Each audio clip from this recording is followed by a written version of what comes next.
Welcome to the Veterans in Politics Talk Show. Join us every Wednesday night at 6 p.m. Pacific Time, live stream on Facebook.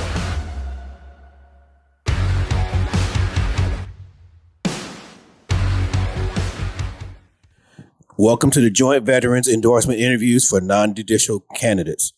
At the outset, I'd like to formally recognize and thank our sponsoring organizations for making today's event possible. Mary Perry, Clark County District Court Family Division, Department P, Veterans in Politics International, and Nevada Veterans Association. Also like to extend our sincere appreciation to our additional sponsors and community partners whose support helps ensure a professional, fair, and transparent endorsement process. We're honored to have all of you with us today.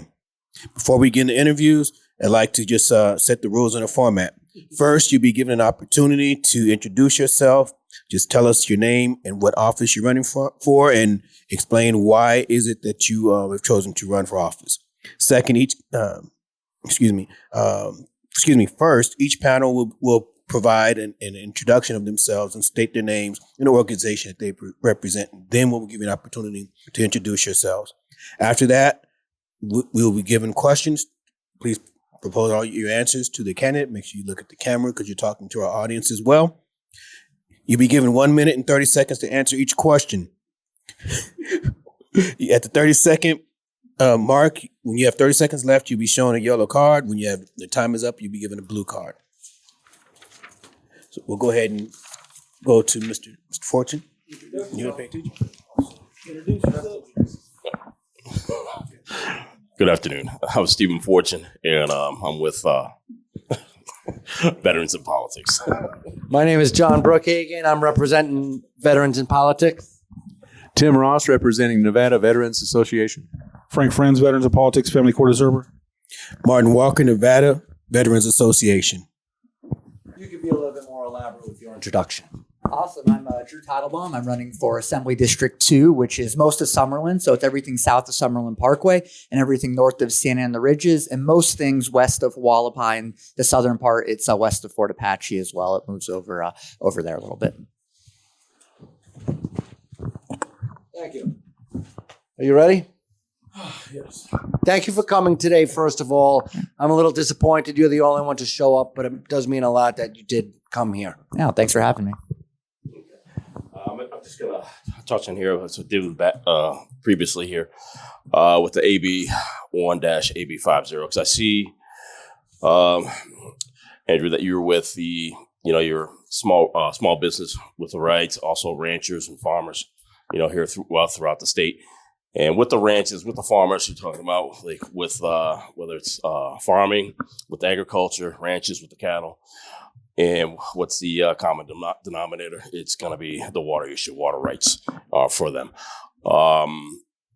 In this here, this bill includes, water regulation, which is going on there also too. And what we touched on before is going to be with all the strictest water usage and guidelines here with the state, how it's going to affect the ranches, how it's going to affect the farms here in the state. And what you can do on your end here with the state assembly here to address that issue here and kind of give the relief there to what's going to be needed for them. Yeah, well, I mean, it's water's an important point for the state. I think there's actually kind of a similarity between farmers and veterans here in the sense that most Americans don't have kind of direct familial relations to veterans or farmers anymore. Just a few decades ago or a few generations ago in our country, that was wildly different. We were a country that was kind of built on a broad-based military participation, especially coming out of World War II. Almost everyone was related to a veteran. And kind of pre-World War II, going back a few generations, small farmers were kind of the backbone of the American economy. And as we've kind of grown as a country and our economy's evolved, that's changed. And most people in cities don't have kind of that direct connection to family farms or to veterans anymore. And I actually do. So I'm a city boy through and through. Grew up in the suburbs of DC and moved to Nevada for work about 5 years ago. But believe it or not, I'm actually involved in an alfalfa farm abroad. And I understand how important alfalfa is for the for cattle feed and for the entire food supply chain in the world. And so we can't just kind of view farming from the Las Vegas point of view as one dimensional. And what those farmers are growing with alfalfa or the other crops in the rest of the state goes to feeding the cattle that those ranchers have, which goes to feeding America. And that can't be forgotten in the conversation. Thank you very much, Drew. Again, welcome. When doing looking at your resume and stuff, you got some great federal experience. You covered national security. You've covered economic policy, and that's great civic experience. But at the same time, you've only been in Nevada since 2021, and you're running for a state office. So what are your biggest concerns about transitioning to a different form of government than you have experience in? And what have you been doing in order to better prepare yourself for the role that you're looking to fulfill? Yeah, so throughout my career, both in the private and public sector, I've had to work with all levels of government. So when I was working in the federal government, especially when I was at the Department of Homeland Security, DHS, their primary role, one is to obviously keep the homeland safe. But when it comes to disaster response, when it comes to border security, when it comes to interior enforcement, a lot of that involves working with the state and local partners who are executing a lot of the action on the ground. When you look at kind of disaster response, what's the kind of big phrase that's thrown out with disaster response and emergency response? It's federally supported, but it's state managed and locally executed. And I think that kind of stands for a big part of what I've done with my career. So in the private sector as well, I work in government relations for the company that I work for. And so a big part of what we do working in 45 states and 125 cities is I have to work with the state and local governments in those areas. I've got to know how government works at all levels, and kind of bringing it back to my experience directly in Las Vegas and with the Nevada legislature. I was a board member I was a member of the Government Affairs Committee for the Vegas Chamber. And there I went up to Carson City multiple times over the last session. I got to meet with legislators from both sides of the aisle up in Carson City over the last few years. And I really got a good understanding of how it works up there. And I think that I have the skill set to go up there and be an effective legislator, especially considering that we're going up. And frankly, the Republicans will probably be in the minority again in the next session. So we have to figure out how can we still get our values across and get the things we want done while being in that disadvantaged position. Tim Ross for Nevada Veterans Association. Artificial intelligence is beginning to impact the workforce, especially in service jobs like we have many of in Las Vegas. What role should the state legislature play in regulating AI use? Do you view that as restricting use of technology or progress, or is that protecting worker privacy and managing job displacement? Yeah, I think first and foremost, there has to be caution in approaching AI. That being said, I do think that there's a lot of potential value for AI. And you guys as veterans know the ability for the United States to project our power, both from a military perspective, from an economic perspective, even from a cultural perspective. We need to make sure that we're leading in every facet of technological development. And AI is clearly the next frontier. So as it comes to how the state needs to regulate it, I think we need to look at kind of what President Trump is doing right now in the White House. He has an AI council. They're trying to think of thoughtful ways to be able to approach it from a federal level so we don't have an unnecessarily complicated hodgepodge of state networks. If President Trump winds up finishing this term and we don't have kind of a clear roadmap for how we need to manage AI going forward, I do think then it'll become incumbent on the states to have to take a little bit more responsibility. But I have faith in what the president's doing right now. And I hope by the end of this term, we'll see that hopefully at the state level, there's not much we have to do because he's handling it well.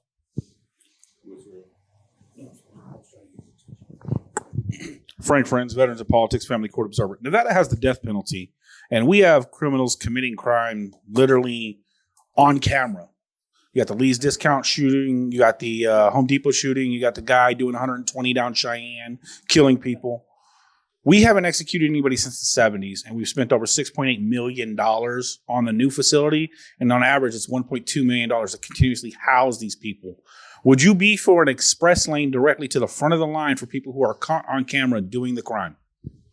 Honestly, I don't know enough about the issue, but I will talk about one of the cases which I thought was an abomination that happened just last month here in Las Vegas. So you may have seen the Review Journal covered the story of a double murderer. He murdered a 24-year-old mother and her 4-year-old son here in Las Vegas in the 1990s.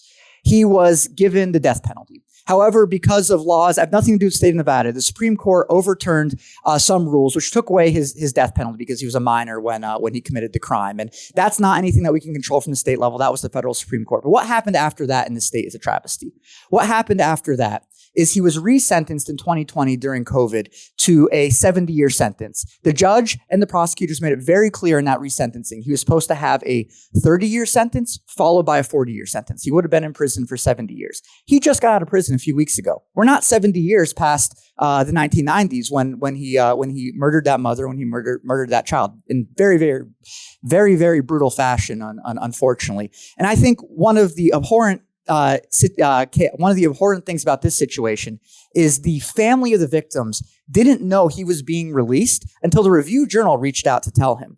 And I think that needs to change. I think we need transparency in these sentencings. I think we need to understand that in Nevada, when the court is sentencing, that's very unlikely to be the actual amount of time served by those criminals. And we need to have transparency in sentencing to show the families and the surviving victims, when there are surviving victims, what the perpetrator of their crime is actually be put away for, and not give them false promises.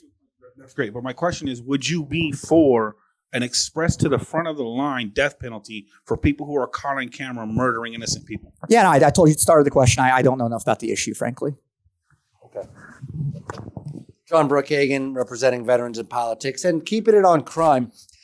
In 2025, we saw a major debate around crime policy, including the Safe Streets legislation and increased penalties for certain offenses like crimes against hospitality workers.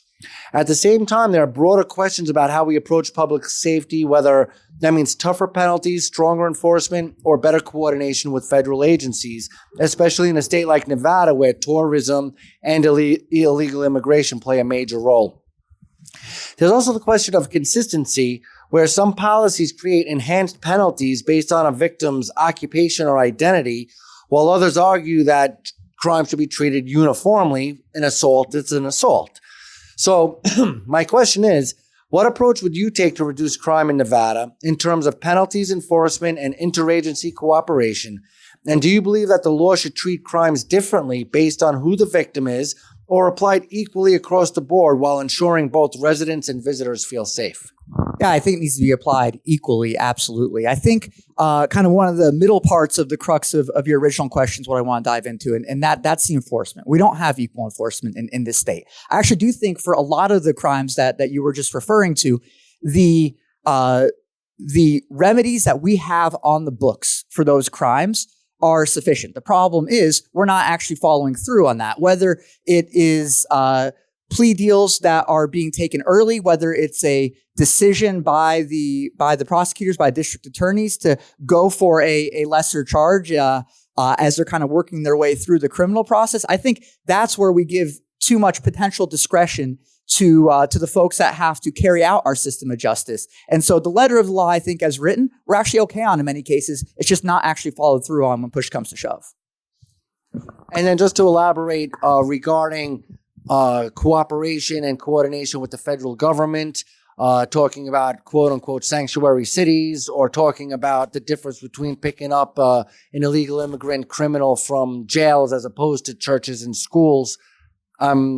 Like to hear your opinion on the coordination between state, local, and federal police. Yeah, so the big program that's been in the news over the last few kind of weeks and months is the 287G program. So that's the program that Metro down here in Las Vegas has with DHS to be able to go into the jails when there is a criminal illegal alien and be able to pick them up rather than being released back on our streets. Then ICE has to go into the communities and try to find these people. So I think there's a lot of irony coming from the left. And like, we don't want ICE in our communities, we don't want ICE in our streets, but we also don't want ICE to be able to go to the jail to pick them up when we have them already. There's kind of a contradiction in that logic. And I'm very supportive of the 287G program.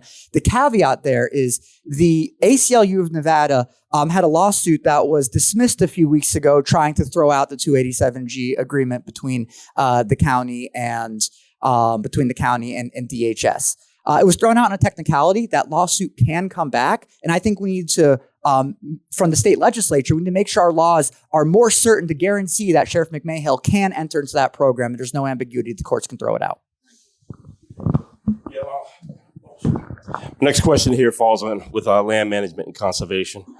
Nevada is unique, which makes up over 80%. Like our federal land makes up over like 80% of Nevada itself. It's a large state. It's vast. In Nevada, we'll touch on like critical minerals mining.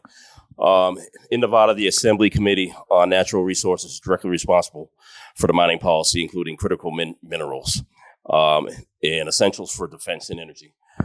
Like as we all know, China leads the world in dominating in refinery and processing key minerals essential for high tech and energy applications. The Nevada contains vast deposits of critical minerals, with occurrences of deposits of 33 of the 50 minerals identified by the U.S. government as vital to national security, economic prosperity, and Nevada mining industry is crucial for U.S. transition to renewable energy, EV batteries, solar tech, and energy storage. So where I want to see is where you fall in line here between the conservation side and also to opening up here with the mining to bring in jobs, bring in money, and also too for our national defense as well here with this. Yeah, I don't think conservation and being able to utilize the resources we have in the ground here are mutually exclusive issues. I do think that we need to ensure that the United States is not reliant on other countries for our supply chains. And if we have the minerals that we need to really be able to guarantee that we can manufacture to a larger degree here in the United States, then we need to take advantage of that. Nevada has taken steps toward digital privacy, but many people argue it hasn't gone far enough. Would you support a comprehensive Nevada Data Privacy Act that gives the citizens more control over how their personal data is harvested and sold by corporations? I think it depends on what it says. I think if you look at the data privacy law that they passed in California, it's created a lot of issues for a lot of people in the United States. I think if you're going to have something, I think it's inappropriate when states legislate across their borders. And that's essentially what California has done with their privacy law, because the internet and technology kind of connects everybody. All of these companies that aren't even based in California, all these consumers that don't live in California have to be subject to essentially California law because the internet's an open thing. It's not based on kind of physical real estate like other businesses are. So it really depends what would be in that legislation. If it looks like what California has, no, I wouldn't be for it. Frank Friends, Veterans of Politics, I believe this is the last. One follow-up. Yeah, absolutely. I think we should not be looking at California for how to do things. Okay. I'm with you. Frank Friends, Veterans of Politics. I believe it's the last question. Okay. So WPATH did a 15-year-long study, and they were pro-trans when they did the study. But they've come to find that if you just leave the kids alone, by the time they turn 18, they outgrow it or just become gay adults, which is nothing wrong with. But if you manipulate or modify them in any way, you increase their suicide rate to 40 to 44% later on in life in adulthood. Are you for transing kids or not transing kids? Yes or no? I'm not for transing kids, no. That was too quick of an answer. So I didn't have the mic ready. But now, that was the last question for this portion. I would like to give you a little time to do some closing remarks. Man, well, great questions. Appreciate the time. So again, I'm Drew Teitelbaum. I'm running for Assembly District 2. You can find me at drewt4nv.com and at drewt4nv on the major social media platforms. Essentially, the crux of my campaign is running on putting families first. That's putting families first by creating policies across the state that allow parents to have more time on target with their kids and to be able to properly raise the next generation of good citizens. And then also there's an economic angle to that and being able to ensure families have the economic comfort they need to be able to put their focus on their kids and put their focus on that next generation. There's a whole host of issues, some of which we touched on today. So I really do appreciate the questions from all of you. And please feel free to reach out to me on social media anytime. I'm happy to answer your questions. Thank you. Great. Well, thank you again for sharing your time with us. This concludes our interview for today. Once again, I'd like to recognize all of our sponsors: Judge Mary Perry, Clark County District Family Court, Division Department P, Veterans in Politics International, and Nevada Veterans Association, and our additional sponsoring partners for their leadership, support, and dedication to veterans and to the integrity of the non-judicial process. Thanks again. Join us every Wednesday night at 6 p.m. Pacific Time, live stream on Facebook.